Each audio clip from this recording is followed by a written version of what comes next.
Ask the Expert, brought to you by Auger Hollingsworth. All right, it is time to Ask the Expert with Auger Hollingsworth. If you have any questions, we want to hear them. You can live phone in at 613-789-6559, extension 2803, or you can email us at yourmorningottawa@ctv.ca to get in touch either for today's segment or any questions for Auger Hollingsworth down the line.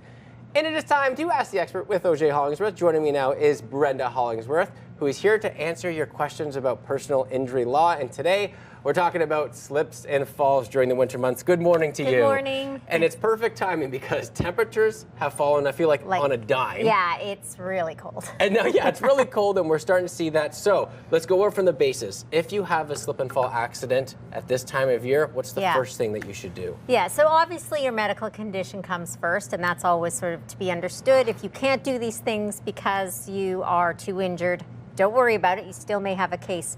But while you're on the ground, if you can really notice what caused you to fall, that makes such a difference to your case, because a lot of times people's feet go out from under them or they fall forward on their wrist and they kind of lose track of like what actually caused me to fall. Was it a patch of ice? Was it a pothole that was full of ice? Was it snow covering the ice that you didn't see? But it's really important that you try to figure it out, because you're going to have to explain somebody's negligence. And if you don't say what caused it, it can be difficult. So, so look around too, make sure you're doing okay, because a lot of the times too, Brenda, when we see something like this happen, it might not be a right away feeling, but then from the slip and fall, maybe you have after effects. Is that something to be thinking about when you do have a fall? Yes, for sure. I would say, like, if you break your wrist, you probably know. If you break your hip, you definitely know, because you probably can't get up.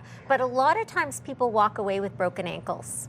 And it can be, we've had people like a week thinking that their ankle is too swollen. They go to the hospital and they say, well, we can't really tell on an x-ray, it's too swollen. And so definitely, especially with an ankle, if you're not getting answers, go back for a second x-ray, because we often get second x-ray proof of fractures. Right, so from the get-go, it's just always important to document everything that you have right from the get-go, because that might have your claim get approved, or you just might get into some trouble. So that's the number one thing you should do. Yeah, going to the doctor after any accident, like physio, yes, chiro, yes, psychologist, yes, but you must go to a doctor.